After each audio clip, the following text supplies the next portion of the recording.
मेरे प्यारे भाइयों और बहनों, विश्राम के दिन उन कामों को करो जिसमें आपको आनंद मिल रहा है, जिसमें आपको खुशी मिलता है और जिसमें आपको शक्ति सामर्थ्य मिलता है।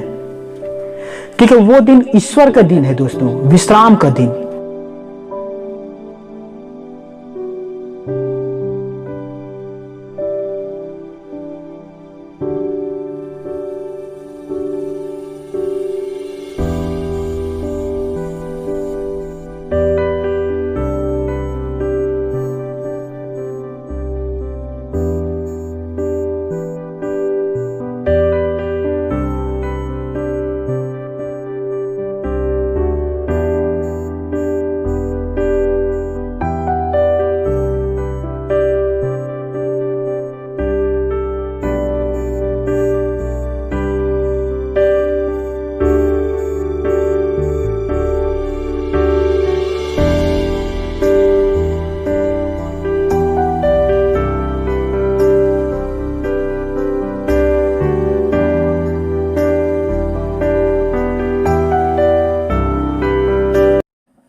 तो आइए दोस्तों, हम सभी मिलकर परमेश्वर पिता की अपार स्तुति महिमा को करते हैं, उसके नाम को ऊंचा उठाते हैं और उस तमाम उपकार को जो ईश्वर ने बीते दिनों हमारे जीवन पर किया, हमें स्वस्थ रखा, हमें छुटकारा दिया, शैतान के जाल से बचाया, महामारियों से बचाया, उन तमाम उपकारों के लिए हम खुदा की महिमा करते हैं।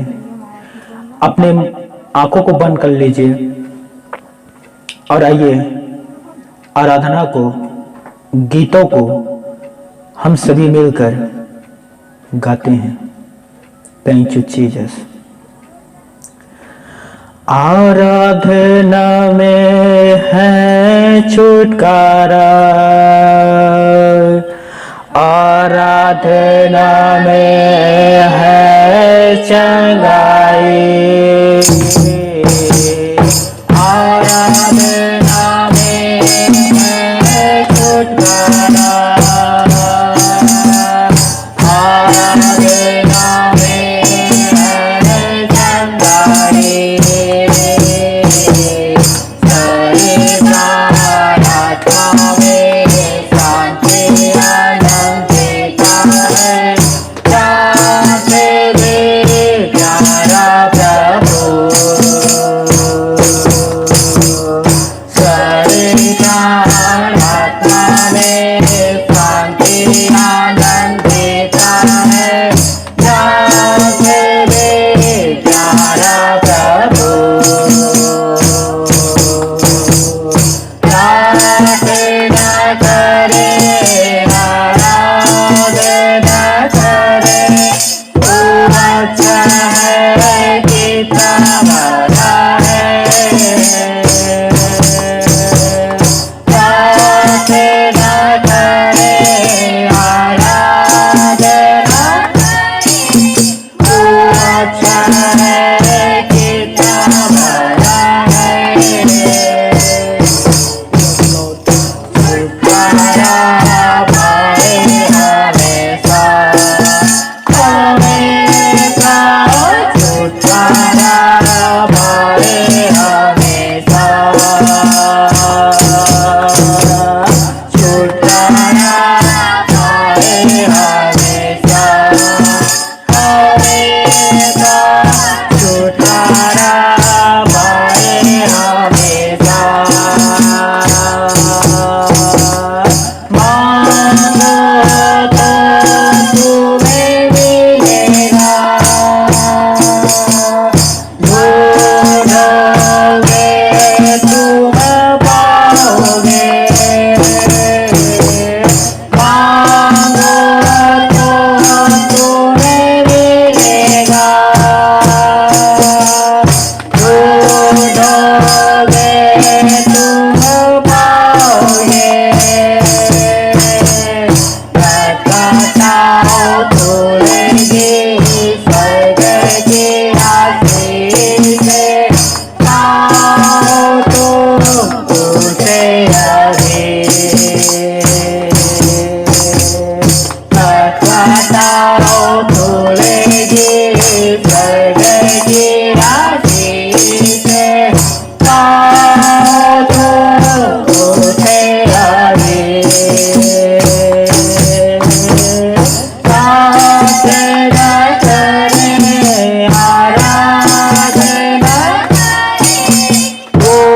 अच्छा है कितना भला है, प्रार्थना करें आराधना करें, वो अच्छा है कितना भला है, छुटकारा पाए हमेशा, हमेशा छुटकारा पाए हमेशा, छुटकारा पाए हमेशा, हमेशा छुटकारा पाए हमेशा,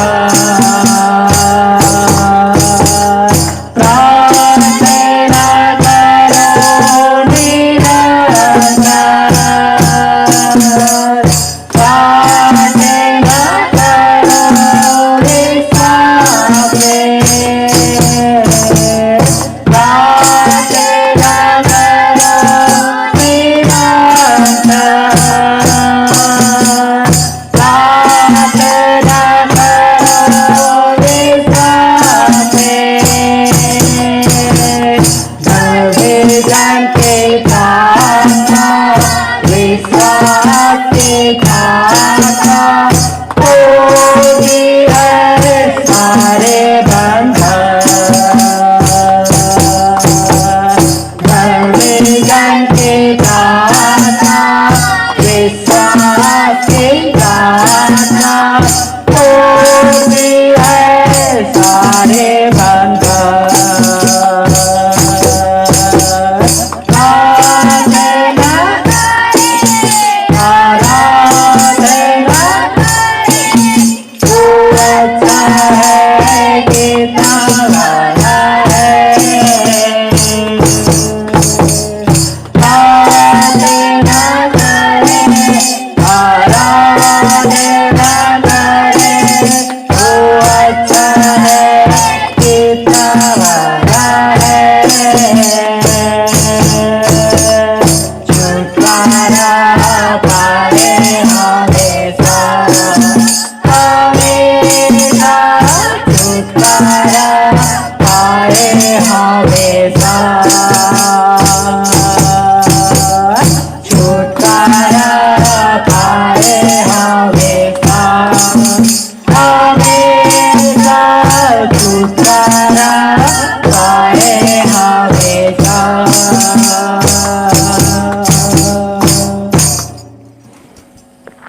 थैंक यू जीसस, धन्यवाद प्रभु, शुक्रिया जीसस। लॉर्ड, हम सभी जो उपस्थित हैं प्रभु,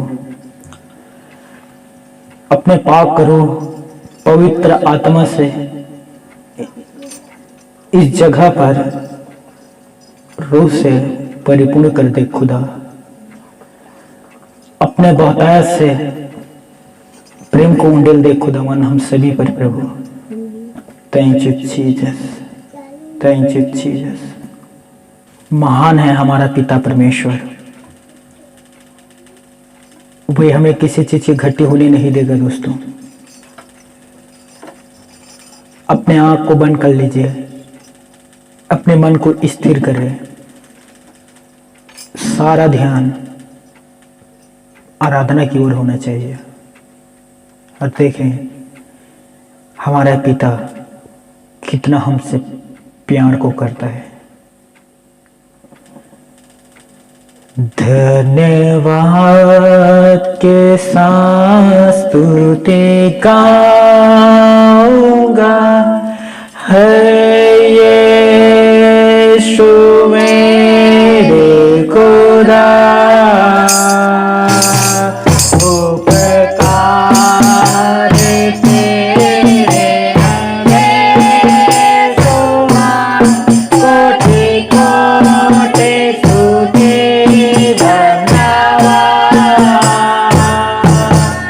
धन्यवाद के साथ स्तुति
धन्यवाद प्रभु,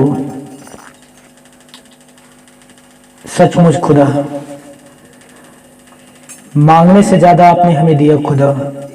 जितना हमने उम्मीद किया था उससे बढ़कर आपने हमें दिया खुदा। धन्यवाद प्रभु, आपने जो हमें आशीष को दिया। धन्यवाद यीशु नर्सरी, जो तूने हमें अपने पवित्र धामों के लिए चुना। धन्यवाद यीशु, जो आज हम जीवित रहते हुए आपका भजन गा रहे हैं प्रभु। धन्यवाद तमाम उपकारों के लिए, आशीषों के लिए, बरकत के लिए, मुक्ति के लिए, शांति के लिए, जीवन के लिए। धन्यवाद आसमानी पिता परमेश्वर। शुक्र हमारे आराधना को ग्रहण करने के लिए पिता परमेश्वर। सारा आदर महिमा आपको देते हुए पिता परमेश्वर, इस दुआ को यीशु नर्सरी के नाम में मांगता हूं, आमीन।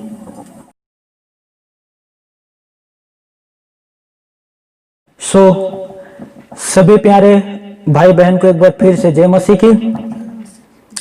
पिता परमेश्वर और हमारे उद्धारकर्ता जीवित प्रभु यीशु मसीह के नाम पर मैं योगेश्वर वर्मा एक बार फिर से आप सभी का स्वागत करता हूं इस जगह पर। जितने YouTube चैनल पर देख रहे हैं आप सभी का भी स्वागत है दोस्तों।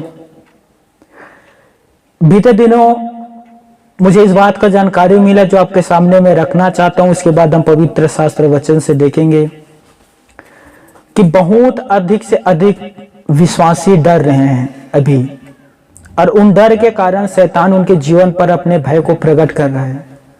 और डर है कि कोई हमें कुछ ना कर दे, डर है कि कोई तंत्र मंत्र के शक्ति का बुरा प्रभाव हमारे शरीर पर ना पड़े।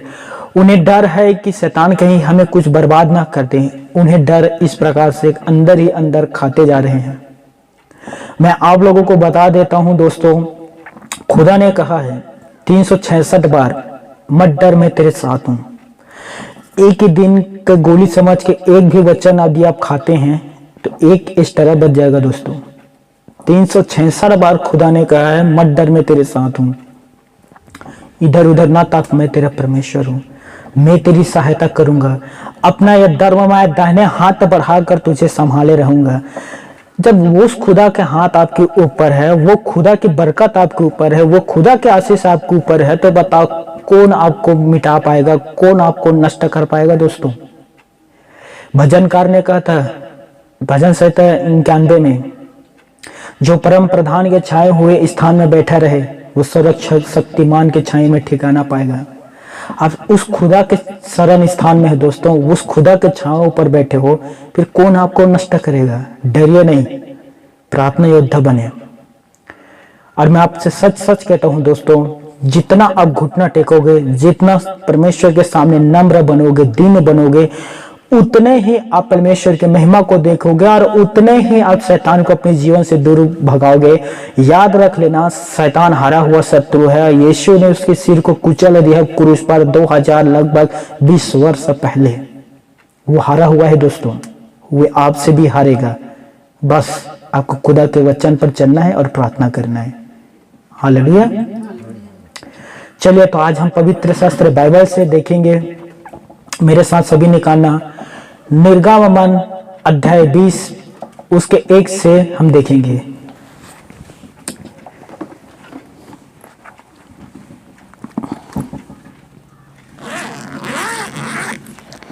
निर्गमन अध्याय 20 1 पद से देखेंगे। पढ़ना आप सभी को 27 तक है, पर मैं इसके जो मेन पॉइंट है उसे मैं आपके सामने रख देता हूं। तो वचन पर इस प्रकार से लिखा है, ध्यान से सुनना। तब परमेश्वर ने यह सब वचन कहे, मैं तेरा परमेश्वर यहोवा हूं, जो तुझे दासत्व के घर अर्थात मिस्र देश से निकाल लाया है। तू मुझे छोड़ दूसरे को ईश्वर करके ना मानना, तू अपने लिए कोई मूर्ति खोद कर ना बनाना, तू अपने परमेश्वर का नाम व्यर्थ ना लेना, तू विश्राम दिन को पवित्र मानने के लिए स्मरण रखना, तू अपने माता और अपने पिता का आदर करना 12 पद में है, देख लीजिए। 13 तू खून ना करना। 14 तू व्यभिचार ना करना। 15 तू चोरी ना करना। 16 तू किसी के विरुद्ध झूठी साक्षी ना देना। 17 तू किसी के घर का लालच ना करना, ना किसी स्त्री का लालच करना, ना और किसी के दास दासी या बैल गधे का, या ना किसी की वस्तु का लालच करना। हालेलुया। पिता परमेश्वर पढ़े गए अपने वचन पर हम सभी को आशीष दे। आमीन। गुड। परमेश्वर पिता ने ये 10 वचन सीने पर्वत पर मूसा को दिया गया था दोस्तों। महान वचन है, ध्यान से सुनना। हम बीते शुक्रवार को, लगभग 4था शुक्रवार है, खुदा के 10 वचन से अध्ययन कर रहे हैं, गहरा अध्ययन। पहले शुक्रवार को हमने देखा था, यूट्यूब में अपलोड है, यदि आप नहीं देखे हैं तो मैं आप सभी से निवेदन करता हूं जाकर उस वीडियो को देखना। पहला वचन जो खुदा ने अपने हाथों पर लिखकर मूसा को दिया था दोस्तों, जिस पर कहा था तू मुझे छोड़ दूसरे को ईश्वर करके ना मानना, पहला आज्ञा। दूसरा, तू अपने परमेश्वर के लिए कोई मूर्ति खोदकर ना बनाना, तीसरा आज्ञा। उसमें कहा था तू अपने परमेश्वर के नाम व्यर्थ ना लेना, बीते शुक्रवार को हमने देख लिया था। उसमें से एक पॉइंट है, फिर मैं आगे बढ़ूंगा, मैं आपको बता देना चाहता हूं। मैंने एक बात जो कहा था, तू अपने परमेश्वर के नाम व्यर्थ ना लेना। व्यर्थ नाम पता है क्या होता है? यदि हम इस परमेश्वर के पवित्र वचन पर नहीं चल रहे हैं, वचन का पालन नहीं कर रहे हैं, यदि हम प्रार्थना करते हैं या बाइबल भी पढ़ रहे हैं, तो हम परमेश्वर के नाम व्यर्थ ले रहे हैं। क्यों? क्योंकि हम वचन पर नहीं चल रहे हैं। इस बात को हमेशा याद रखना दोस्तों।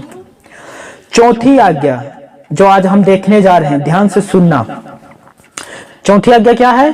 तू विश्राम दिन को पवित्र मानने के लिए स्मरण रखना।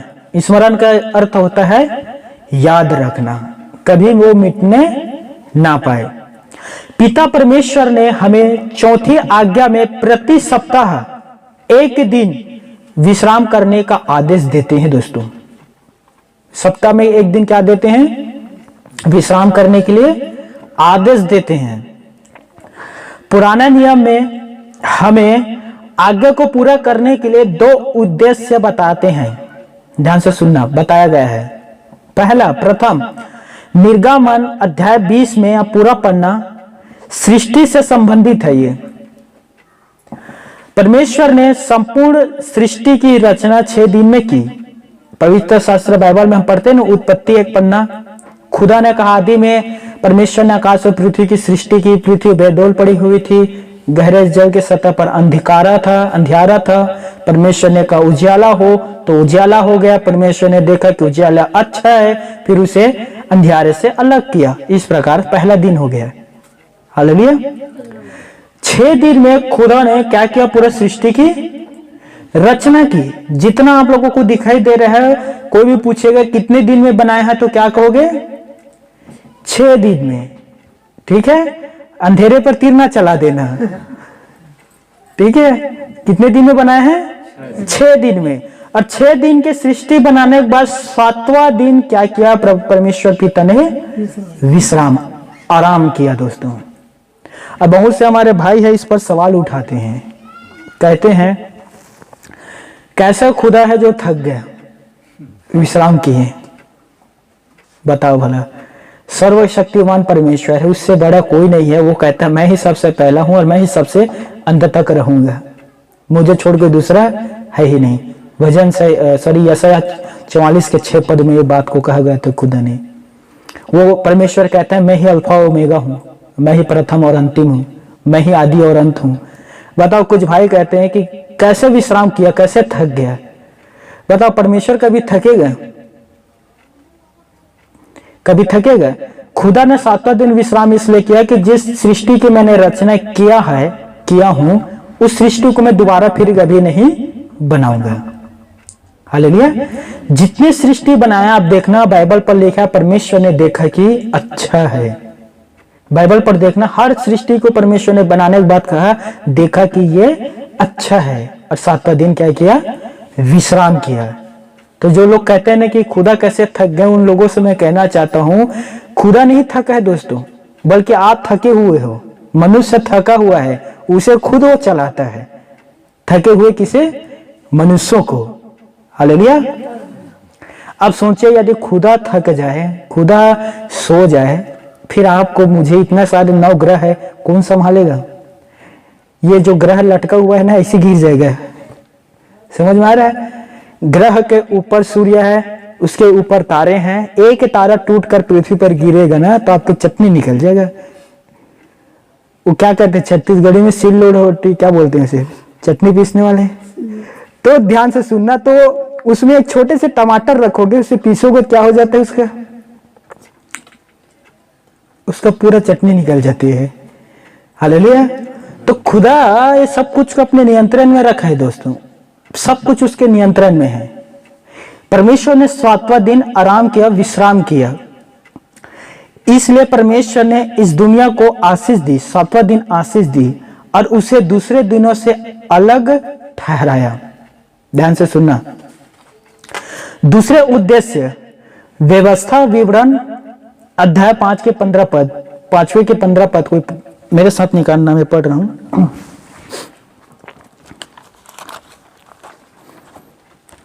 व्यवस्था विवरण ना, उसका 5 और उसका 15 पद यहां लिखा हुआ है, ध्यान से सुनना। और इस बात को स्मरण रखना कि मिस्र देश में तू आप दास था और वहां से तेरा परमेश्वर यहोवा तुझे बलवंत हाथ और बढ़ाई हुई भुजा के द्वारा निकाल लाया। इस कारण तेरा परमेश्वर यहोवा तुझे विश्राम दिन मानने की आज्ञा देता है। खुदा ने जो 10 आज्ञा दिया था, दरअसल मिस्र से निकले हुए इजराइलियों के लिए था, और इजराइलियों के बाद उनके आने वाली पीढ़ी के लिए था, और उनके बाद हमारे लिए है दोस्तों। याद रखना दोस्तों, खुदा कह रहा है कि इसे स्मरण रखना। परमेश्वर कह रहा है कि यह इजराइलियों के लोगों को परमेश्वर के लिए सप्ताह का पहला दिन अलग करने की आज्ञा दी गई है, कि सप्ताह में एक दिन तुम्हें क्या करना है, उस दिन को अलग रखना है। उसमें क्या करना है, तुम्हें विश्राम करना है एक दिन। और वो दिन किसके लिए होगा? परमेश्वर पिता के लिए। आज भी बहुत से कह सकते पूरा सरकारी छुट्टी में सप्ताह के संडे के ही रहते हैं ना, बाकी दिन 6 दिन काम करते हैं, एक दिन छुट्टी रहते हैं। 7 दिन आया कहां से दोस्तों? यदि अब उत्पत्ति पूरा पढ़ना, उसके पढ़ना तो उसमें देखना, परमेश्वर ने जब सृष्टि की रचना की ना, तो दिन को भी बनाया था, रात को भी बनाया था, महीनों को बनाया था, वर्षों को बनाया था दोस्तों। व्यवस्था विवरण पूरा पढ़ना, इसमें व्यवस्था में बताया गया था कि एक अपराधी यदि किसी प्रकार के कुछ काम करते उसे कौन से दंड मिलेंगे, कोई दास को चोरी करे उसे कौन से दंड मिलेंगे, कोई हत्या करे उसे क्या दंड मिलेंगे। व्यवस्था विवरण पूरा पढ़ना, उसमें व्यवस्था दिया गया है। उसी प्रकार से महान परमेश्वर पिता ने कहा था कि 6 दिन तुम काम करना, 7वें दिन विश्राम करना। ध्यान से सुनना, परंतु इसका संबंध सृष्टि से नहीं है दोस्तों। व्यवस्था विवरण 5 के हम 15 पद पढ़े हैं, इसमें लिखा है यहां पर इजरायलियों के लोगों को परमेश्वर के लिए सप्ताह का पहला दिन अलग करने की आज्ञा दी गई थी, परंतु इसका संबंध सृष्टि से नहीं है, वरन मिस्र की गुलामी से इजरायलियों को आजादी दिलाने की खुशी का था। हालेलुया। कि आप गुलामी पर नहीं रहे, मैंने तुम्हें गुलामी से क्या कर दिया? आजाद कर दिया। इसीलिए परमेश्वर पिता ने उनसे कहा था कि 7वां दिन तुम विश्राम करना, एक दिन पर्व मानना, त्योहार भी कह सकते हैं, हफ्ता में एक बार। हालेलुया। परंतु आज का जीवन यदि देखें, लोगों के जीवन को देखें तो बोझ के से दबे हुए हैं, अधिक से अधिक काम करना, कामकाज पर दबे हुए हैं। मैं कुछ भाई बहन को जानता हूं, वो इतना अधिक काम करते हैं, इतना अधिक काम करते हैं, काम पर ही लगे रहते हैं, सुबह काम, दोपहर शाम, शाम के काम, काम ही काम। उन्हें ना तो विश्राम है, ना तो चैन है, ना तो रात को आराम से सोते हैं। काम ही काम पर लगे रहते हैं। यदि खुदा रात को नहीं बनाया नहीं होता तो रात को भी काम करते हैं। इतना तो गधा भी काम नहीं करते होंगे जितना काम करते रहते हैं। और उन्हें भी पता है कि कुछ लेकर नहीं जाऊंगा। इसीलिए खुदा ने एक दिन ठहराया था इजराइलियों के लिए कि 7वां दिन आराम भी कर लेना। कितना काम करोगे? बेटा एक दिन वापस मेरे ही पास आएगा, नंगा भेजा हूं नंगा ही तू आएगा। तो एक दिन कम से कम विश्राम कर ले, एक दिन कम से कम अपने जो समय है अपने परिवार को, कोई दोस्तों को, फैमिली को, बीवी बच्चे को भी दे। हालेलुया। नहीं तो आज लोग पैसा कमाते हुए बहुत आगे निकल जाते हैं, परिवार पीछे छूट जाते हैं। पैसा तो आ गया, परिवार चले गया। मैं कितने न्यूज़पेपर पर पढ़ता हूँ, ऐसे धनवान व्यक्ति है, अमीर व्यक्ति है, जो पैसा कमाते कमाते इतने आगे निकल जाते हैं और उनके परिवार पीछे छूट जाते हैं। मेरे प्यारे भाई और बहनों, परमेश्वर ने हमें कहा है काम करो, एक सीमित है, लेकिन एक दिन विश्राम भी करो। आमीन। बल्कि जिस प्रकार से परमेश्वर ने जगत की सृष्टि के बाद 7वां दिन विश्राम किया था, उसी प्रकार से परमेश्वर आपको भी विश्राम करने और आनंद मनाने की अनुमति देता है। दोस्तों, संसार भर में अलग अलग प्रकार के विश्वासों के द्वारा विश्राम दिन को मनाते हैं, अलग अलग तरीके से विश्राम दिन को। जैसे यहूदी लोग शनिवार को शपथ के दिन के रूप में मानते हैं, शनिवार को विश्राम के दिन पर मानते हैं। यह यीशु मसीह के दिन पर भी चल रहा था। यदि आप बाइबल को गहराई से पढ़ोगे तो आपको समझ में आएगा, यीशु के दिन पर यहूदी लोग शनिवार को शपथ के दिन अर्थात विश्राम के दिन के रूप में मानते थे। याद होगा, उन दिनों पर कहते थे कि शपथ के दिन तो क्यों लोगों को चंगा करता है। एक सूखे हाथ वाले को लाया था ना मंदिर पर, जहां यीशु मसीह उपदेश दे रहा था, और सूखे हाथ वाले को लाया कि देखते हैं यीशु मसीह शपथ के दिन, विश्राम के दिन इसके हाथ को ठीक करता है कि नहीं करता है। और लाकर सभा पर रख दिया और कहा कि हे यीशु, यह देख सूखे हाथ वाला व्यक्ति है, क्या तू इसके हाथ को लौटा देगा, इसके हाथ को अच्छा कर देगा। अब ये यीशु को फंसाने के लिए एक चाल चल रहा था दोस्तों, कि उनके बाद से उन्हें हम फंसा दें। यीशु ने उनसे एक जबरदस्त बात कहा था दोस्तों, ध्यान से सुनना। यीशु ने कहा, यदि शपथ के दिन, विश्राम के दिन तुम्हारे बैल या कह सकते हैं गधा कुएं पर गिर जाए तो क्या तुम उनसे बाहर नहीं निकालोगे? उन लोगों ने कहा जरूर निकालेंगे। फिर उसने सूखे व्यक्ति वाले को बुलाया और उसके लिए प्रार्थना किया और उसके हाथ अच्छा हो गया। आमीन।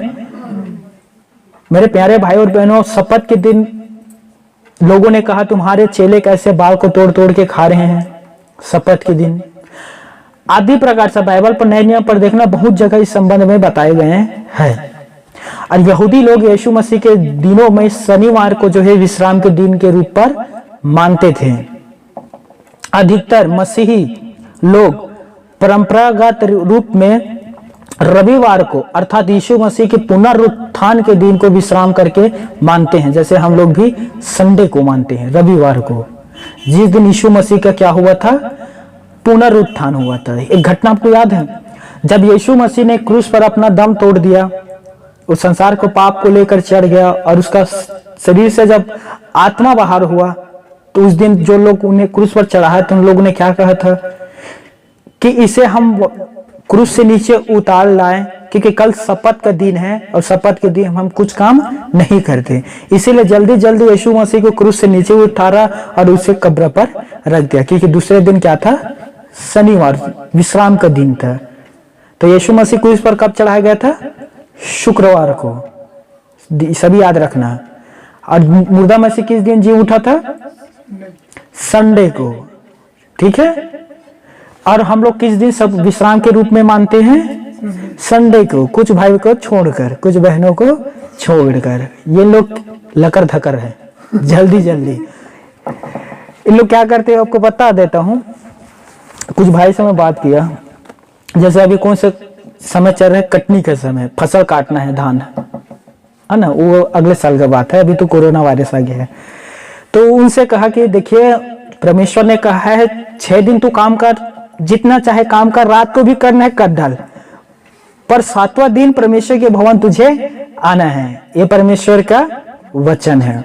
उसने कहा ठीक है, मैं पहले कटनी कर काट लेता हूँ, सारे फसल को इकट्ठा कर लेता हूँ, उसके बाद आऊंगा। उसने क्या किया, खेत पर गया, सारे फसल को इकट्ठा कर लिया। मैं कहा हो गया इकट्ठा, हाँ हो गया, अब तो आइए 1 मिनट में इसे बेच लेता हूँ, फिर मैं आऊंगा। चलिए ठीक है, 20-25 दिन के बाद वो बेच लिया। मैं कहा अब तो आइए, अब तो आपका काम खत्म हो गया ना। वो कहता नहीं, अभी खेत पर तिउरा लगा हुआ है, उसे अभी देखने के लिए जाना है, मैं नहीं जाऊंगा, कोई खा देगा तो उसके बाद मैं आऊंगा।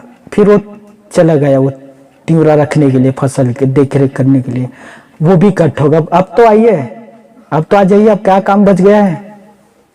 वो कहता नहीं, हमारे जानते हो ना, खेती के तीर बगल बगल में बहुत अधिक क्या कहते हैं जंगली बीज उगा हुआ है, उसे काटना है, फिर वो खंती कोड़ना है, मेहनत करना है, उसके बाद आएंगे। ऐसे ऐसे फिर बरसात आएगी। अब तो आइए, अब तो धान बोना है, कहाँ आएंगे। तो ये लोग क्या है, ये शपथ कह सकते हैं विश्राम दिन के मानने वाले नहीं हैं। खुदा से ज्यादा प्रिय इन्हें काम है, इन्हें काम से प्रेम है, परमेश्वर के वचन से नहीं, परमेश्वर से नहीं।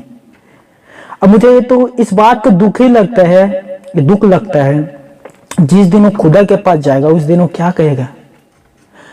लुक्का रचित सुसमाचार पर प्रभु यीशु मसीह ने एक दृष्टांत का था, आपको याद है। किसी नगर में एक भंडारी रहता था, किसान। अब बाइबल पर लिखा है कि उसका इतना अधिक बीज हुआ, उसका इतना अधिक धान और गेहूं हुआ कि उसके पास रखने के लिए पर्याप्त जगह नहीं था। उसने क्या किया, बाइबल पर लिखा है कि उसने जो धान और गेहूं के इकट्ठा करते थे उसे तोड़कर चौड़ा कर दिया, बड़ा बना दिया, और उसमें सालों के लिए 10 साल या 20 साल के लिए बीज को इकट्ठा कर लिए।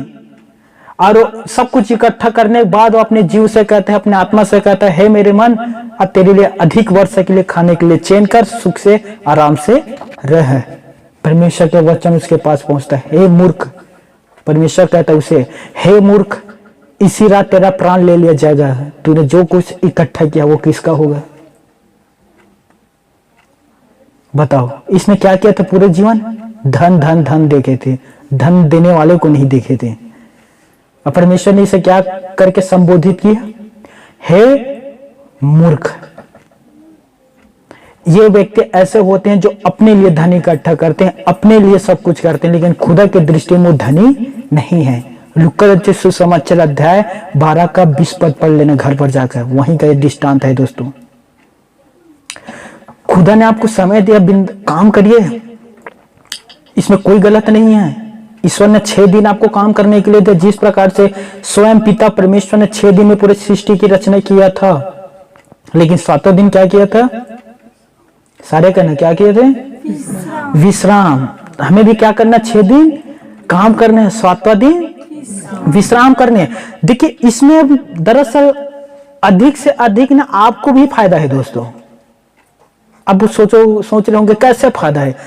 देखिए, 6 दिन हम काम किए, मेहनत किए, मान लीजिए हम सुबह कलिसिया आ गए, दोपहर का जाकर घर में जा रहे हैं, अपने परिवार के साथ बैठकर बातें करें, सप्ताह भर का जो दिनचर्या था, जो हमने सप्ताह में गुजारे, डिस्कशन करिए, एक दूसरे से बातें करिए, तो इसमें क्या होगा, प्रेम बढ़ेगा एक दूसरे के प्रति। हालेलुया। और एक दूसरे को हम और अच्छे से गहराई से जान पाएंगे। ध्यान से सुनना दोस्तों। एक और है, जैसे यहूदी लोग किस दिन मानते हैं, शनिवार, ठीक है। अधिकतर मसीह लोग आज के दिन में किस दिन मानते हैं, संडे, रविवार को। अभी भी बहुत से ऐसे भाई हैं जो शनिवार को इस विश्राम दिन को मानते हैं, लेकिन बहुत से अधिक है जो संडे को मानते हैं। इस्लामिक देशों में बसे हुए कुछ मसीह भाई बहन हैं, वो शुक्रवार को मानते हैं। हालेलुया। क्योंकि खुदा ने आदि में पृथ्वी और आकाश की सृष्टि की, किस दिन सृष्टि किया था यह समय नहीं लिखा गया। सोमवार, मंगल, यस कहते हैं मंडे से संडे, तो कोई भी दिन हो, पर एक दिन हमें खुदा के भवन आना है और उसके साथ संगति करना है और विश्राम करना अनिवार्य है। हालेलुया। पिता परमेश्वर नहीं चाहते कि हमारा जीवन केवल कामों से भरा रहे, परंतु वो चाहते हैं कि हम नियमित तौर पर स्वेच्छा से काम को त्याग कर विश्राम करें। हालेलुया। एक बहन आते हैं कलीसिया पर, अभी भी आते हैं, उसने कहा इतना मेहनत करने वाले हैं, बहुत अधिक मेहनत करने वाले, बहुत अधिक। कभी थकती नहीं, पता नहीं ईश्वर ने कौन सा विटामिन दिए हैं। अधिक से अधिक मैं देखिए बहन, विश्राम भी किया करो, आराम भी किया करो, फैमिली को, बच्चे को, सबको तो साथ दो। फिर एक दिन वो ऐसा बीमार पड़ा, बहुत अधिक बीमार पड़ा, लगभग 4 या 6 महीना बिस्तर पर बीमार पड़ गए। अब मैंने कहा देखिए, यदि 6 दिन काम करते, 7वें दिन विश्राम करते तो 6 महीना बिस्तर में नहीं पड़े रहते हैं। अब याद रखिए, सारा सब कुछ जो आपने छोड़े थे ना, आज भर रहे हो, एक ठोरी, वो भी एक ही साथ। समझ में आ रहा है आप सभी को? मेरे प्यारे भाइयों और बहनों, सृष्टि के आनंद तो उठाओ यार। देखिए सृष्टि कितना महान है, सृष्टि को बनाने वाले कितना महान है। और सोचिए सृष्टि के नेचर के तो भी आनंद उठाओ। पता है कभी कभी लोग बीमार पड़ जाते हैं क्योंकि उन्हें ऑफिस से घर, खेत से घर, इससे बाकी कुछ नहीं दिखता, उसे कुछ नहीं सूझता, और क्या हो जाता है, वो बीमार पड़ जाता है क्योंकि उसे नेचर के तो विषय में उतना जानकारी नहीं, सृष्टि के विषय, प्रकृति के विषय में। तो क्या हो जाता है, वो बीमार हो जाता है, चाहे वो अमीर हो चाहे वो गरीब हो। अब अमीर डॉक्टर के पास जाते हैं और कहता है कि पता नहीं मेरे शरीर पर अंदर ही अंदर एकदम सुस्तीपन लग रहा है, आलसी लग रहा है, देखो चेक करके मेरा MRI किया, CT स्कैन किया, पता चलता कुछ भी नहीं अंदर, सब परफेक्ट है, फिर इतना आलसी क्यों लग रहा है? तो फिर डॉक्टर समझ जाते हैं इसे प्रकृति की हवा चाहिए, इसे नेचर, प्रकृति के नेचर के विषय में भी वो उतना नहीं जानता है क्योंकि घर से ऑफिस, ऑफिस से घर, खेत से घर, घर से खेत, बाहर देखा ही नहीं है। तो डॉक्टर सलाह देते हैं, ध्यान से देख लेना, डॉक्टर सलाह देते हैं कि आप ऐसे जगह पर जाओ जहां पर नदी हो, जहां पर पेड़ पौधा हो, वहां का हवा को लेना। और वो लोग वहां जाते हैं और अच्छे हो जाते हैं क्योंकि वो नेचर जो है उन्हें बहुत कुछ सिखा देते हैं। दोस्तों डॉक्टर ने कुछ किया? कुछ नहीं, सिर्फ सलाह दिए और वो अच्छा हो गए। हालेलुया।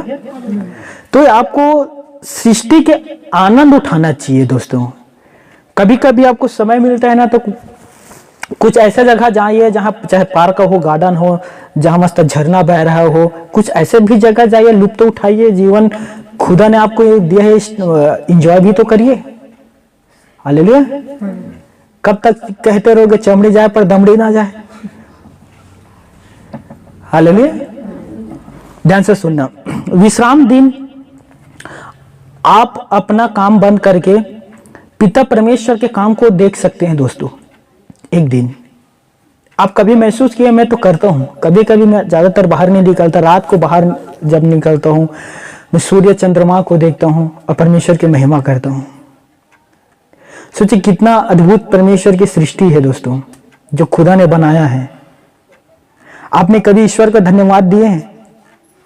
पति लाकर कान के बाली दे देते तो कहते हैं शुक्रिया, धन्यवाद। कान के बिच्छा ला कर देते हैं तो धन्यवाद कहते कि नहीं कहते हैं? कमर के करधन ला के दिए, धन्यवाद। आदि प्रकार के साड़ी ला कर दिए, धन्यवाद। कभी आपने कहा कि कान बनाने वाले आपका धन्यवाद? यदि कान ही नहीं रहता तो बाल ही कहाँ रहते हैं? कभी धन्यवाद दिए हैं? कभी धन्यवाद दिए हैं? कभी आपने पैरी लाने वाले को तो धन्यवाद दे दिए, साटी लाने वाले को, पैर बनाने वाले को धन्यवाद दिए हैं? यदि पैर ही नहीं रहते तो फिर पहनते कहाँ? हाथ पर। हालेलुया। मेरा कहने का मतलब है दोस्तों, आप भी खुदा की एक सृष्टि हो। हालेलुया। एक दिन ना अपना दर्पण के पास जाना और खड़ा हो जाना सीधा, ठीक है? सिर से शुरू करना, बाल से और पैर के नाखून तक आप जाना और देखना कितना सुंदर आप खुदा ने आपको बनाया है दोस्तों। साथ ही साथ परमेश्वर में आनंद मनाकर परमेश्वर की आराधना भी किया करो। सप्ताह के दिन सबसे बड़ा दिन है दोस्तों, इसीलिए आपको याद होगा जब हम शपथ के दिन इकट्ठे होते हैं तो सर्वप्रथम आराधना करते हैं। और परमेश्वर के वचन पर लिखा है कि परमेश्वर अपने आराधक को ढूंढता है जो सच्चे मन से उसकी आराधना करे। बाइबल पर लिखा है यूहन्ना 4:24 में परमेश्वर आत्मा है और अवश्य है कि उसकी आराधना करने वाले आत्मा और सच्चाई से परमेश्वर की आराधना करें। इसीलिए खुदावन अपने आराधक को क्या करता है? ढूंढता है। मेरे प्यारे भाई और बहनों, आप परमेश्वर की आराधना करें शपथ के दिन तो याद रखना ईश्वर आपको ढूंढता है। और वो उसके पास ज्यादा नजदीक रहते हैं जो सच्चे मन से पिता की आराधना करते हैं, संपूर्ण हृदय से परमेश्वर की आराधना करते हैं, बड़े तड़के उड़कर परमेश्वर की खोज में रहते हैं, उसके शब्दों को सुनना चाहते हैं। हालेलुया। साथ ही परमेश्वर का पवित्र वचन को ध्यान से सुनना दोस्तों, क्योंकि वचन के सुनने से लोग शिफा पा जाते हैं, वचन के सुनने से लोगों के जीवन पर ज्योति आते हैं। नीति वचन अध्याय 13 के मेरे ख्याल से 14 पद में है, बुद्धिमान की शिक्षा। कोई पढ़ के बताएगा क्या? भूल रहा हूं मैं कुछ। नीति वचन अध्याय 13 के 14 पद, बुद्धिमान की शिक्षा ज्योति है, इसी प्रकार से कुछ है। नीति वचन ना,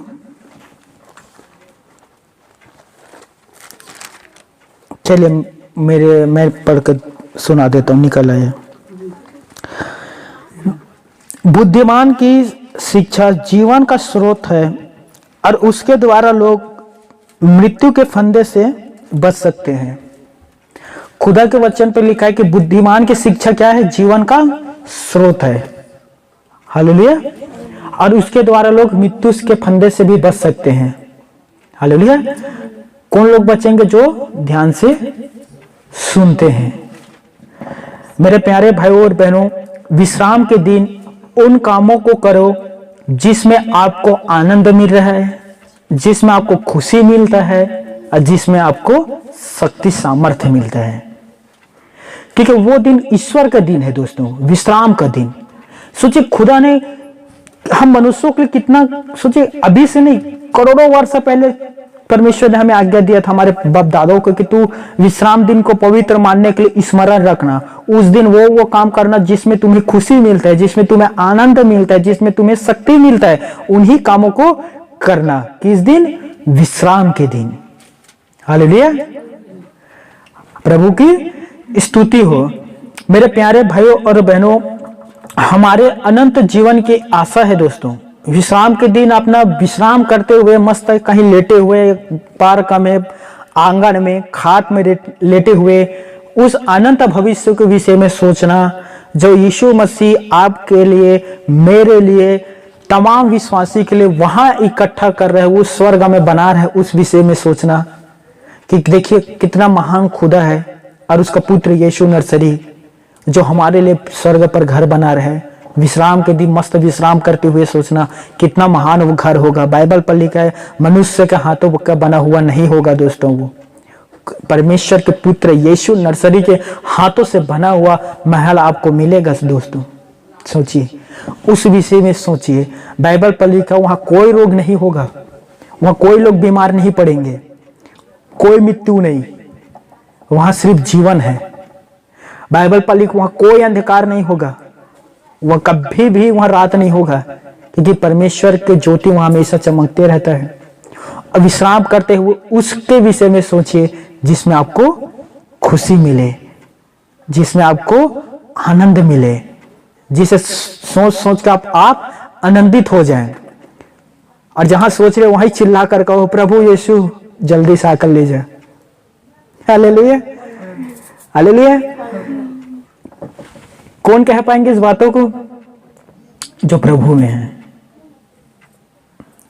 कुछ दिन पहले मैं बहन से बात कर रहा था, उसने कहा भैया मैं दुआ कर रहा हूं प्रभु यीशु से कि यीशु बस बहुत हुआ, अब मुझे उठा ले। बताओ, ऐसे कोई प्रार्थना कर सकते हैं अभी? प्रभु होल्ड कर, आज पश्चाताप कर लेता हूं, 7 दिन के बाद उठा लेना, जब तक मैं पूरा शुद्ध ना हो जाऊं। पर विश्वासी होते हैं वो सपना में रहते हैं और कहते हैं कि हे खुदा मैं तैयार हूं, मेरा पाप क्षमा हो चुका है, क्योंकि उसकी आत्मा गवाही देता है। और वो कहता है कि प्रभु अब उठा ले। अब एलिया ने यही दुआ किया था, जाओ पेड़ के नीचे बैठकर, प्रभु अब बहुत हुआ, प्रभु बस अब मेरे प्राण को उठा ले। एक धर्मी व्यक्ति इस प्रार्थना को कर सकते हैं।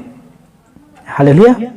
तो विश्राम के दिन मस्त विश्राम करते हुए इन सब बातों को सोचना, मैं तो सोचता हूँ दोस्त, धन्य धन्य बातों को अपने दिमाग पर लाया करो, वो बातें को अपने दिमाग पर लाया करो जिसमें आपको आनंद मिलता है, जिसमें आपको खुशी मिलता है, उसके विषय में सोचिए। पृथ्वी पर मन मत लगाना दोस्तों, वहां के विषय में सोचना जहां यीशु आपके लिए काम कर रहा है दोस्तों। हालेलुया। सोचिए, पृथ्वी की सिंहासन कुर्सी कुछ साल या कुछ महीना के बाद क्या हो जाता है, वो टूट जाता है। स्वर्ग हम आपके लिए सोचिए कुर्सी बना रहे हैं प्रभु यीशु मसीह। प्रभु यीशु मसीह कहता है कि जो जय पाएगा उसे मैं धर्म का मुकुट दूंगा। सोचिए, आपके लिए एक मुकुट तैयार करके रखा है दोस्तों, जिसे कोई नहीं छीन सकता। हालेलुया। अब बाइबल पर लिखा है कि मैं उन्हें श्वेत वस्त्र पहनाऊंगा। किन्हें? जो यीशु के लहू से धुल चुके हैं, जिनके पाप क्षमा हो चुके हैं, जो परमेश्वर के वचन पर चलने वाले हैं। उन्हें क्या मिलेगा? श्वेत वस्त्र मेमने उसे देगा दोस्तों, प्रभु यीशु नर्सरी। मेरे प्यारे भाई और बहनों, इस तमाम विषय के विषय में सोचते हुए आनंदित और मगन रहना दोस्तों, विश्राम के दिन। हालेलुया। तो सर्वप्रथम आपको क्या करना है? विश्राम को दिन को कभी आपको भूलना नहीं है। बाइबल पर लिखा इसे सदा स्मरण रखना। सारे कहना, हम विश्राम दिन को कभी नहीं भूलेंगे, ना किसी को भूलने देंगे। कहे ना किसी को भूलने देंगे। आलू भाटा, बोले बोले आलू भाटा कुंदरू लइका महतारी ला